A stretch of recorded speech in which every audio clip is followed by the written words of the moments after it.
Today, we're going to be talking about how doing hard things feels good. So, a lot of times we try to avoid doing the hard thing. We try to avoid doing the thing that's going to take that energy that might be really uncomfortable, that our brain's really afraid of. It's like, hey, let's just not do those things. We're safe now. We don't need to try something different. So, it may often seem that, like, oh, yeah, instead of doing this thing, I'm going to procrastinate and that's going to feel better because I get to avoid all of this discomfort. But what actually happens is it often feels more draining. We're constantly telling ourselves like we should be doing this thing and we need to do that, we need to do that, and we didn't. And then we start judging ourselves, and it actually doesn't feel a lot better. But what feels good is actually getting that thing done.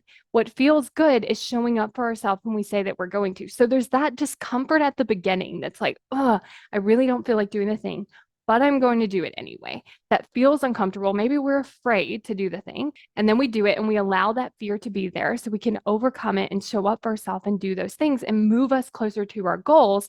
That feels so much better than avoiding them. So when your brain wants to tell you, like, hey, let's just not do it, we don't feel like it, we don't want to do this, like, it's going to be easier to just do something else. Remember that oftentimes it's not. It oftentimes feels more draining. You also don't get this boost of confidence that's like, I said I was going to do something and I did it and I overcame this emotion that was coming up. We then allow ourselves to like celebrate that piece, like we did this thing, and then we feel so much better.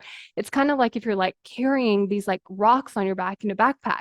And as you actually do the thing, you're like throwing out the rocks. And so it starts to feel so much lighter, easier, so much better. Whereas if we keep avoiding them, we're just like storing them in our backpack over and over. And then it again is just like this reminder in your brain that's like, hey, we need to do this, we need to do that, we need to get this done, this needs to happen. And we're just not doing them. So then it feels very heavy, feels very draining. It feels like we're avoiding stuff. It feels like we're having to exert all this energy to kind of push those emotions away. So if avoiding things is something that you want support with, then go to successbykayla.com to sign up for your free consult call, because we're going to be able to talk about, okay, what are the things that I'm avoiding? Why am I avoiding them? And how do I get myself to do those things? And then if you're a great fit for my 12-week one-on-one coaching program, we're going to be able to work through these things that you've been avoiding and actually get them done. I want you to imagine for a second, you didn't have all of these things that you needed to get done in your head.